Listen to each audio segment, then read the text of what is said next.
Sir shield ನಮಸ್ಕಾರ ಪ್ರಿಯ ವೀಕ್ಷಕರೇ, ಗಣಿಧಣಿಗಳ ನಾಡು ಬಳ್ಳಾರಿಯಲ್ಲಿ ದ್ವೇಷಾಗ್ನಿ ಅಂತ ಕರಿತಿರೋ ಇಲ್ಲ ರೋಷಾಗ್ನಿ ಅಂತ ಕರಿತಿರೋ ಅಂಥದ್ದೊಂದು ಸ್ಫೋಟ ಸಂಭವಿಸಿದೆ. ಒಂದು ಗಂಗಾವತಿ ಶಾಸಕ ಜನಾರ್ದನ ರೆಡ್ಡಿ, ಬಳ್ಳಾರಿ ಶಾಸಕ ನಾರಾ ಭರತ್ ರೆಡ್ಡಿ ನಡುವಿನ ಸಂಘರ್ಷ ಕದನದ ಸ್ವರೂಪ ಪಡೆದು ರಕ್ತ ಕಾಂಡವೇ ನಡೆದು ಒಬ್ಬನನ್ನು ಬಲಿ ತೆಗೆದುಕೊಳ್ಳುವ ಮಟ್ಟಕ್ಕೆ ಪರಿಸ್ಥಿತಿ ಬಿಗಡಾಯಿಸಿದೆ. ಅಂದರೆ ಗುಂಡೇಟಿಗೆ ಒಬ್ಬ ಬಲಿಯಾಗಿದ್ದಾನೆ. ಹಾಗಾದರೆ ಗುಂಡು ಹಾರಿದ್ದು ಎಲ್ಲಿಂದ? ಪೊಲೀಸರ ಗುಂಡೆ ಅಥವಾ ಖಾಸಗಿ ಅಂಗರಕ್ಷಕರು ಹಾರಿಸಿದ ಗುಂಡೆ? ಇಂಥದ್ದೊಂದು ಚರ್ಚೆ ಆರಂಭ ಆಗಿದೆ ಮತ್ತು ಬಳ್ಳಾರಿಯ ಈ ಸಂಘರ್ಷ ರಾಜ್ಯ ರಾಜಕಾರಣಕ್ಕೆ ಹೊಸ ತಿರುವನ್ನೇನಾದರೂ ಕೊಡುತ್ತಾ? ಈ ಬಗ್ಗೆ ಇಂದಿನ ಮಾತು ಮಂಥನ ಸ್ನೇಹಿತರೆ.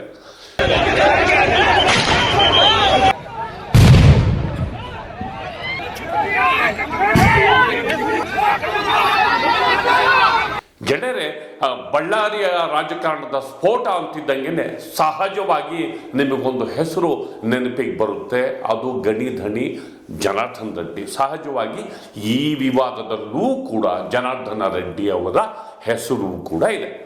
ಬಳ್ಳಾರಿಯಲ್ಲಿ ಜನಾರ್ದನ ರೆಡ್ಡಿ ಮತ್ತು ಕಾಂಗ್ರೆಸ್ನ ಶಾಸಕ ನಾರಾ ಭರತ್ ರೆಡ್ಡಿ ಅವರ ಕದನ ಇದೆಯಲ್ಲ, ಅವರ ನಡುವಿನ ವೈಷಮ್ಯ ಇದೆಯಲ್ಲ, ಆ ಗುಂಪುಗಳ ನಡುವಿನ ದ್ವೇಷ ಇದೆಯಲ್ಲ, ಅದು ಜಗಜ್ಜಾಹೀರು.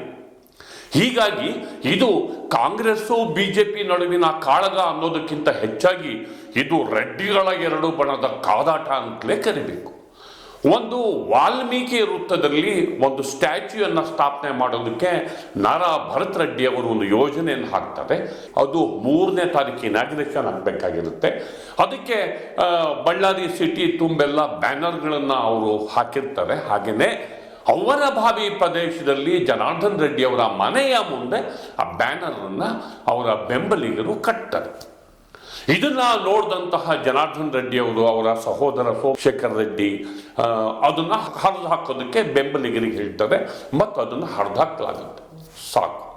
ಇದು ಗಲಾಟೆಗೆ ಕಾರಣ. ಲೆಕ್ಕ ಹಾಕಿ, ಗಲಾಟೆಗೆ ವಾಲ್ಮೀಕಿ ಕಾರ್ಯಕ್ರಮದ ಪೋಸ್ಟರ್ ಹರಿದಿದ್ದು ಕಾರಣ ಅಂದರೆ ಲೆಕ್ಕ ಹಾಕಿ. ಅಂದರೆ ಸಂಘರ್ಷಕ್ಕೆ, ದ್ವೇಷಕ್ಕೆ, ರೋಷಕ್ಕೆ ಸಣ್ಣ ಸಣ್ಣ ನೆಪಗಳು ಹೇಗೆ ಕಾರಣ ಅನ್ನೋದಕ್ಕೆ ಈ ಕದನ, ಈ ರಕ್ತಪಾತ ಕಾರಣ.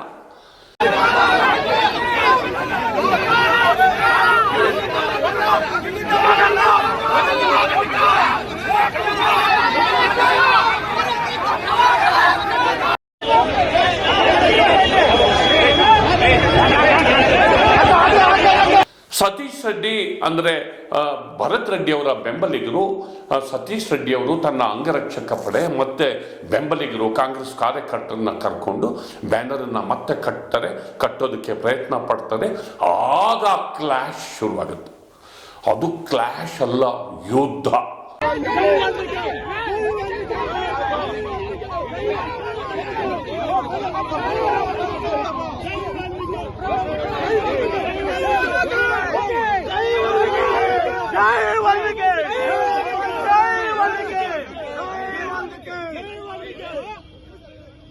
ಬೀದಿ ಕಾಳಗ ದೃಶ್ಯಗಳನ್ನ ನೋಡ್ತಿದೀವಿ ನೋಡಿ. ಒಂದು ಗುಂಪು, ಎರಡು ಗುಂಪು ನಡುವೆ ಕದನ ಹೇಗೆ ನಡೀತಾ ಇದೆ. ಈ ದೃಶ್ಯಗಳು ನೋಡಿದರೆ ಗಲಾಟೆಯ ಸ್ವರೂಪ ಯಾವ ಮಟ್ಟಕ್ಕಿದೆ ಅಂತ ಗೊತ್ತಾಗುತ್ತೆ. ನೋಡಿ, ಮತ್ತೊಂದು ದೃಶ್ಯವನ್ನು ನಾವು ತೋರಿಸ್ತಿದ್ದೇವೆ. ಇಲ್ಲಿ ರಾಮುಲು ಅವರ ರಂಗ ಪ್ರವೇಶ ಆಗಿದೆ. ರಾಮುಲು ಅವರು ಗುಂಪಿನಲ್ಲಿ ಸತೀಶ್ ರೆಡ್ಡಿ ಗುಂಪಿನ ಜೊತೆ ಬೀದಿ ಕಾಳಗ ಮಾಡ್ತಾರೆ. ಜಟಾಪಟಿ ನಡೆಯುತ್ತೆ. ಅದರ ವಿಡಿಯೋಸ್ ಅನ್ನು ಕೂಡ ನಾವು ತೋರಿಸ್ತಾ ಇದ್ದೀವಿ.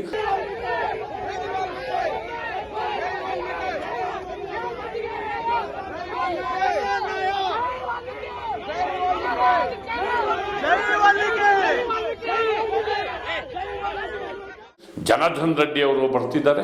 ಜನಾರ್ದನ ರೆಡ್ಡಿ ಅವರು ಗುಂಡನ್ನ ತೋರಿಸ್ತಾ ಇದ್ದಾರೆ.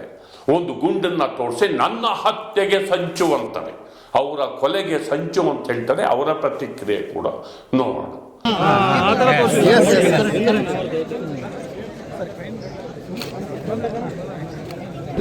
ಇವತ್ತು ನಾನು ಕರೆಕ್ಟಾಗಿ ನಾನು ಬಂದು ಕಾರಲ್ಲಿ ಇಳಿದೀನಿ, ಫೈರಿಂಗ್ ಸ್ಟಾರ್ಟ್ ಆಗಿದೆ. ಎಷ್ಟು ರೌಂಡ್ ಮಾಡಿದ್ರು?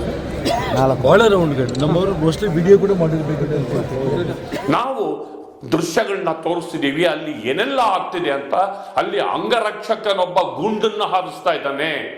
ಆ ದೃಶ್ಯಗಳು ಕೂಡ ನೋಡಿ. ಎಲ್ಲೋ ಬೇರೆ ಕಡೆಯಿಂದ ಬೇಕಾದಷ್ಟು ಗುಂಡುಗಳು ಸಿಡಿತಾ ಇದ್ದಾವೆ. ಅಂದರೆ ಎಲ್ಲೋ ಒಂದ್ ಕಡೆ ಒಂದು ಪಾಯಿಂಟ್ ಇಂದ ಗುಂಡು ಹಾರಿಲ್ಲ, ಬೇರೆ ಬೇರೆ ಕಡೆಯೂ ಕೂಡ ಗುಂಡು ಹಾರಿರುವಂತಹ ದೃಶ್ಯಗಳು ಈ ವಿಡಿಯೋದಲ್ಲಿ ಲಭ್ಯ ಇದೆ.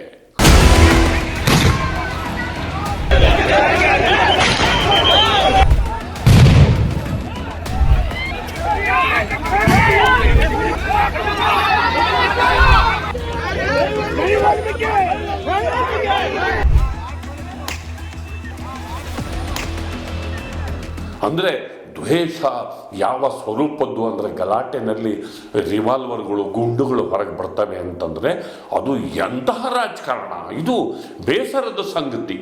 ಇದು ಒಟ್ಟಾರೆ ಈ ವಿದ್ಯಮಾನ ಇಡೀ ಬಳ್ಳಾರಿಯನ್ನ ಒಂದು ರೀತಿಯಲ್ಲಿ ಜ್ವಾಲಾಗ್ನಿಯ ತುದಿಘಟ್ಟಕ್ಕೆ ಬಂದು ನಿಲ್ಲಿಸಿದೆ. ಯಾವ ರಾಜಕಾರಣವೂ ಬೇಡ ಅಂತ ಈ ಗುಂಡಿನ ಕಾಳಗದಲ್ಲಿ ರಾಜಶೇಖರ್ ಎಂಬ ವ್ಯಕ್ತಿ, ಕಾಂಗ್ರೆಸ್ ಕಾರ್ಯಕರ್ತ ಸತ್ತು ಹೋಗಿದ್ದಾನೆ. ಅವರ ಕುಟುಂಬದ ರೋಧನ ಒಂದು ರೀತಿಯಲ್ಲಿ ಮಿತಿ ಮೀರಿದೆ. ಅವರ ತಾಯಿ ಸಹೋದರಿ ಅಳ್ತಾ ಇದ್ದಾರೆ. ಮತ್ತೊಂದೆಡೆ ನಾರಾ ಭರತ್ ರೆಡ್ಡಿ ಸ್ಪಾಟ್ಗೆ ಬಂದು ಜನಾರ್ದನ್ ರೆಡ್ಡಿ ಅವರ ವಿರುದ್ಧ, ಅವರ ಬೆಂಬಲಿಗರ ವಿರುದ್ಧ ಮೊಕದ್ದಮೆಯನ್ನು ಹಾಕಿ ಅಂತ ಸೂಚಿಸುತ್ತಿರುವಂತಹ ಒಂದು ವಿದ್ಯಮಾನ ಕೂಡ ನಡೆದಿದೆ. ಅದರ ವಿಡಿಯೋನು ಕೂಡ ನಾವು ತೋರಿಸ್ತಿದ್ದೇವೆ.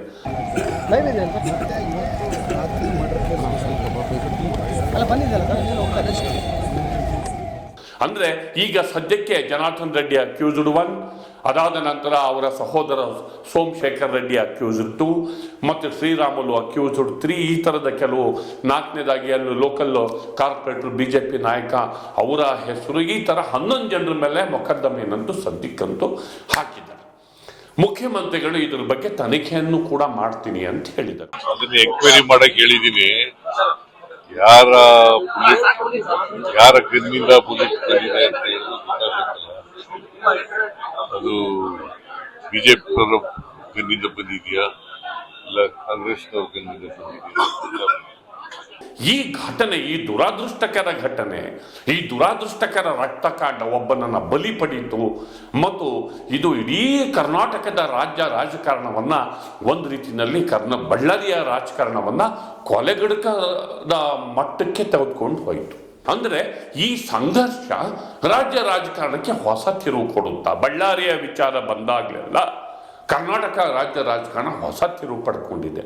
ಒಂದು ಸದನದಲ್ಲಿ ಗಲಾಟೆ ಆದಾಗ ಅಂದಿನ ಪ್ರತಿಪಕ್ಷ ನಾಯಕ ಸಿದ್ದರಾಮಯ್ಯ ತೊಡೆ ತಟ್ಟಿ ಅಲ್ಲಿಂದ ಪಾದಯಾತ್ರೆ ಮಾಡ್ತಾರೆ. ಅಲ್ಲಿಗೆ ಬಿಜೆಪಿ ಸರ್ಕಾರ ಪತನ ಆಗುತ್ತೆ.